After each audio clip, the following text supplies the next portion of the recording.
உங்கள் அனைவர் மீதும் சாந்தி சமாதானம் நிலவட்டுமாக. அஸ்ஸலாமு அலைக்கும்.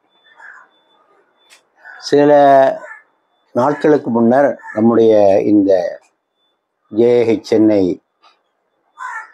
யூடியூப்ல ஒரு செய்தி போட்டிருந்தோம்.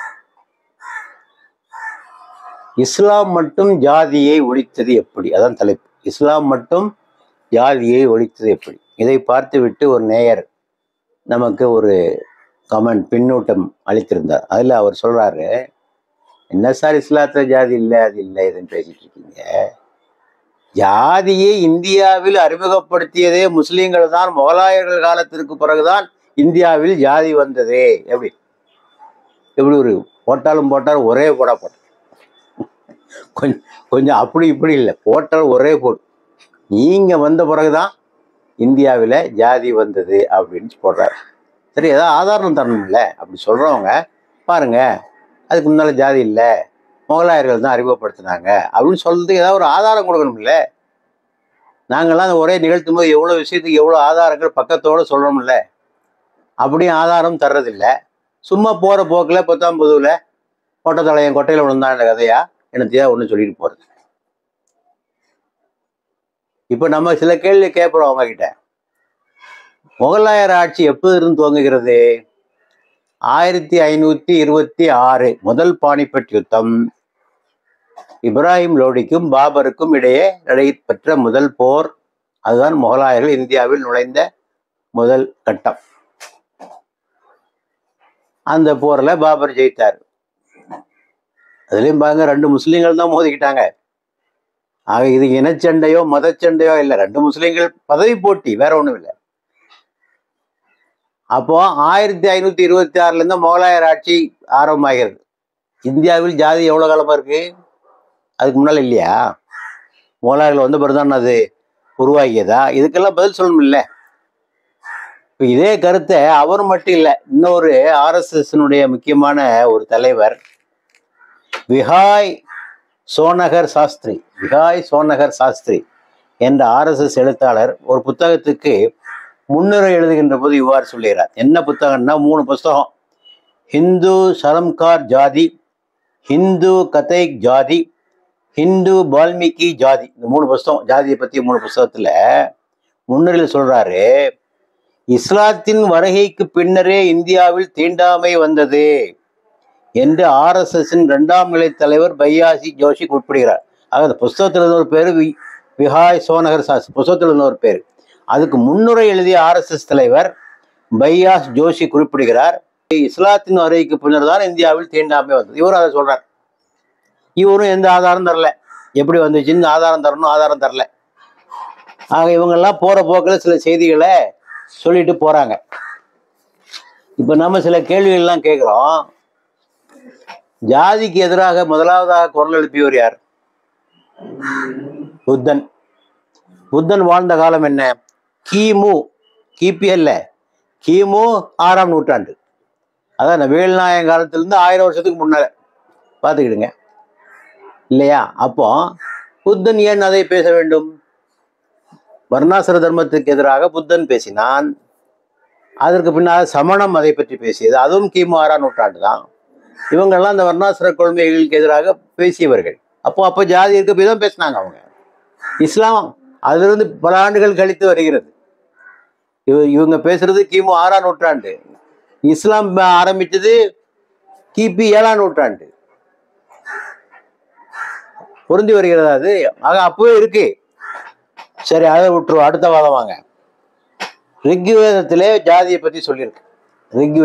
ரிக்வேதத்தினுடைய காலம் என்ன? கிமு 1500 2000 வரையான காலகட்டத்திலே கிமு 1500 இருக்கு. யார்? ரிக்வேதம்.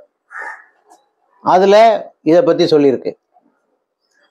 அடுத்தபடியாக பகவத்கீதை, அதுவும் இஸ்லாத்துக்கு முந்தைய ஒரு புத்தகம், அது வேதம். அது அத்தியாயம் 4 ஸ்லோகம் 13. அதுல என்ன சொல்லியிருக்கு? 4 வர்ணங்களை நானே படைத்தேன். 4 வர்ணம் யாரு? கிருஷ்ண பரமாத்மா சொல்லுகிறார். சாதுர் வர்ணம் மயா சிருஷ்டம். 4 வர்ணங்கள் என்னுடைய படைப்பு. இந்த 4 வர்ணங்களும் என்னுடைய படைப்பு என்று சொல்வதாக அத்தியாயம் 4 ஸ்லோகம் 13 இருக்கு. இந்த ஸ்லோகத்திற்கு விளக்கம் எழுதிய ஒரு இந்து மத அறிஞர், நூல் ஸ்ரீமத் பகவத்கீதை தமிழ் விளக்க உரை ஸ்ரீ ஜெயகோபால் கோயக்தா, கீதா பிரஸ், கோரக்பூர், பக்கம் 268 269. நாம் சொன்ன அந்த பகவத்கீதையினுடைய அந்த ஸ்லோகத்துக்கு உரை இவர் எழுதுகிறார்.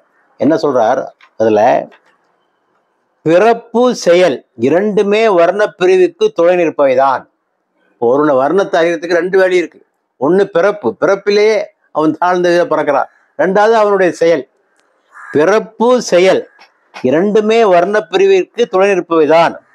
ஆகவே ஒரு வர்ணத்தினர் என்று முழுமையாக நியமிக்க பிறப்பு செயல்கள் இரண்டையும் சேர்த்துத்தான் கவனிக்க வேண்டும். செயலை மட்டும் கவனிக்க கூடாது. மோசமான வர்ணத்தான் சொல்வதற்கு அவனுடைய செயலை மட்டும் பார்க்க கூடாது, அவனுடைய பிறப்பையும் பார்க்கணும் அப்படின்னு சொல்றார். அடுத்தபடியா சொல்றார், கீழே உள்ளவன் எவ்வளவுதான் நல்லது செஞ்சாலும் அவன் மேல் வர்ணத்தவனாக ஆக முடியாது சொல்லுகிறார். புலனடக்கம், மன அடக்கம் முதலியவற்றை கற்பித்து நல்லொழுக்கம் உள்ள 4ஆம் வர்ணத்தவன் யாகம் செய்ய ஆரம்பித்து தன் வாழ்க்கையை நடத்த ஆரம்பித்தால் அவனுக்கு பாவம் சம்பவிக்கும். யாரு? கீழ்நிலையில் உள்ள ஒருத்தன் புலனடக்கத்தினாலையும் மன அடக்கத்தினாலையும் நல்லொழுக்கம் உள்ள 4ஆம் வர்ணத்தவன் யாகம் செய்து தன் வாழ்க்கையை ஆரம்பித்தால் அவனுக்கு பாவம் சம்பவிக்கும். அது கீழே உள்ளவன் எவ்வளவு முயற்சி செய்தாலும் மேல வர முடியாதுங்கிறது மட்டுமல்ல, அப்படி செய்தாலும் அவனுக்கு பாவம். அது பாவம். இப்படிலாம் சொல்லியிருக்கேன். இதுக்கெல்லாம் நீங்க என்ன பதில் சொல்றீங்க? இப்போ இன்னொன்று கேள்விக்கு இன்னும் சில கேள்வி இருக்கு. இஸ்லாத்துல என்னுடைய வேதத்தில், குரானிலோ அல்லது நபிமொழியிலோ எங்காவது மனிதர்களுக்கிடையே ஏற்றத்தாழ்வு உண்டு என்று சொல்லக்கூடிய ஒரு கருத்தை காட்டுங்கள். குரான் ஆகட்டும், நபிமொழி ஆகட்டும், இந்த வசனம் இந்த பகுதியில இஸ்லாம் வர்ண பேதத்தை பற்றி பேசுகிறது, உயர்ந்தவன் தாழ்ந்தவன் என்று பேசுகிறது என்பதை ஒன்றை காட்டுங்கள். நீங்கள் சொல்லுவது போல் இஸ்லாத்தில் ஜாதி இருந்தால் முஸ்லிம்கள் மத்தியிலும் ஜாதி இருந்திருக்க வேண்டுமே, இல்லையா?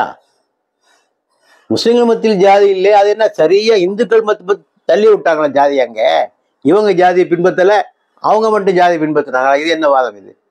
இஸ்லாம் ஜாதியை புதைத்தது என்றால் முஸ்லிம்களுக்கு மத்தியிலும் ஜாதி இருக்க வேண்டும்.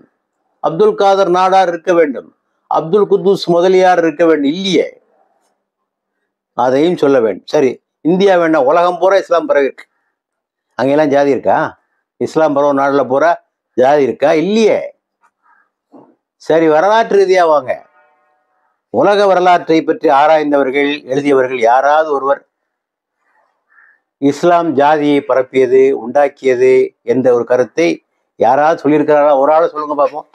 மாறாகத்தான் சொல்லியிருக்கிறார்கள். சில அறிஞர்களுடைய கூற்றுக்களை பார்ப்போம். சுவாமி விவேகானந்தர் சொல்லுகிறார், சமத்துவத்தை பாராட்ட வேண்டிய அளவுக்கு சாதித்து காட்டிய மதம் இஸ்லாம் தான், இஸ்லாம் மட்டுமே. Islam and Islam alone. Sir C P Ramaswamy Iyer சொல்கிறார், இஸ்லாத்தை தவிர வேறு எந்த மதமும் மனிதர்கள் அனைவரும் சமம் என்ற கருத்தை செயல்படுத்தி காட்டவில்லை. ராமசாமி ஐயர் சொல்கிறார். சரி, இவங்க ரெண்டு பேரும் இந்து தர்மத்தை பின்பற்றுகின்றவர்கள். இப்போ ஒரு இடதுசாரி சிந்தனையுடையவர் எம்என் ராய், அவர் தனது வாழ்க்கை இடதுசாரி சிந்தனையாகத்தான் துவங்கினார். அவர் சொல்றார், என்ன சொல்றார் பாருங்க. அவருடைய புத்தகமான தி ஹிஸ்டாரிக்கல் ரோல் ஆஃப் இஸ்லாம் என்ற புத்தகத்துல அவர் சொல்றாரு, ரோம சாம்ராஜ்யமாகட்டும், பைசாந்திய பேரரசாகட்டும், பாரசீக சாம்ராஜ்யமாகட்டும், இந்திய பண்பாடாகட்டும், இவை எல்லாவற்றிலும் சமூகத்தை பல்வேறு வகுப்புகளாகவும் சாதிகளாகவும் கூறு போட்டு வகுக்கின்ற அரக்கத்தனமான கொடூரமான சட்டங்களை கோலோச்சின. என்ன சொல்றாரு?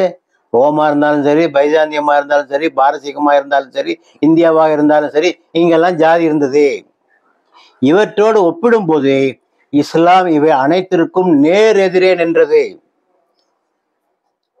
இஸ்லாம் சமத்துவத்தை தூக்கி பிடித்தது, இஸ்லாம் சகோதரத்துவத்தை கொண்டாடியது. யார் சொல்றா? எம்என் ராய் சொல்றார். இவர் ஒன்றும் முஸ்லீம் இல்லை, முஸ்லீம்களை இஸ்லாத்தை தலைமையோரும் அல்ல, வரலாற்றை எழுதுகிறார், அவ்வளவுதான்.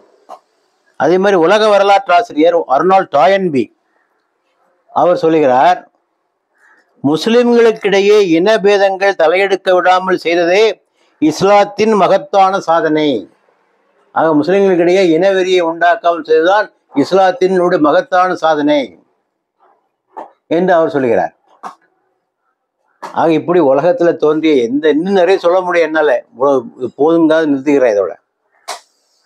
ஆக உலக இஸ்லாத்தினுடைய கோட்பாட்டிலும் ஜாதி இல்லை, முஸ்லிம்கள் மத்தியிலையும் ஜாதி இல்லை, உலகம் பூரா பரவுவது அங்கேயுமே ஜாதி இல்லை. வரலாற்றாசிரியர் யாரும் ஜாதியை இஸ்லாம் அறிமுகப்படுத்தியதாக சொல்லவில்லை. ஆக இப்போ என்ன பிரச்சனைன்னா, இவங்களுக்கு இந்த ஜாதிங்கிறது ஒரு பெரிய பிரச்சனையா இருக்கு. அது இந்து மதத்துக்கு ஒரு ஒரு கடினமான ஒரு பகுதியாக இருக்கு, இருண்ட பக்கமாக இருக்கிறது. ஆக யார் மேலேயாவது பழிய போடலான்னு பார்க்குறாங்க, யார் மேலேயாவது பழிய போட்டு தப்பிச்சுக்கலான்னு பார்க்குறாங்க. பிளேம் கேம் என்று ஆங்கிலத்திலே சொல்வார்களே, அது மாதிரி இஸ்லாத்தின் மேலே பழிய போட்டு ஜாதியை விட்டு இந்து மதத்தில் ஜாதி இல்லைன்னு சொல்லலான்னு பார்க்குறாங்க. இந்த வேண்டாம், இந்த முயற்சிகள்லாம் வேண்டாம், இதெல்லாம் வெற்றி பெறாது. நீங்கள் இப்போ செய்ய வேண்டியது என்னன்னா, அந்த ஒடுக்கப்பட்ட மக்கள் படுற கஷ்டத்தை பாருங்க, இந்த ஜாதி கொடுமையினால மக்கள் படுகின்ற அவதிகளை பாருங்க, கொஞ்சம் சேரிகளுக்கெல்லாம் கொஞ்சம் போய் பாருங்க, என்னென்ன கொடுமைகள் அனுபவிக்கிறாங்கன்னு பாருங்க. தண்ணி எடுக்க முடியல ஒரே கிணத்திலிருந்து, மயானம் ரெண்டாக பிரிந்து கிடக்கிறது, இரட்டை கோவலை முறை இருக்கிறது, தொட்டாலே தீட்டு பார்த்தாலே தீட்டு. இதையெல்லாம் ஒழிக்கிறதுக்கு என்ன செய்யலாம்ங்கிறத பற்றி யோசிக்கிறதை விட்டு நீங்கள் இஸ்லாம் சொல்லியது, அவங்க சொல்லியது, இவங்க சொல்லியது என்று சொல்லி பிரச்சனை தப்பிக்க பார்க்கிறீர்களே, இது எங்கே போய் முடியும் என்பதை சற்று எண்ணி பார்க்க நான் வேண்டுகிறேன். ஆக இது போன்ற அணுகுமுறைகளை நாம் கைவிட்டு நாட்டில் இந்த ஜாதியை ஒழிப்பதற்கு என்ன செய்யலாம் என்பதை நாம் எல்லோரும் சேர்ந்து யோசித்து இந்த மண்ணை விட்டு அந்த ஜாதியை ஒழிப்பதுதான் நம்முடைய பிரதானமான நோக்கம் இருக்குமே தவிர, அதற்கு சாக்குப்போக்கு சொல்லி அதை தக்க வைத்துக் கொள்வது என்பது எந்த வகையிலும் நியாயமாக அமையாது.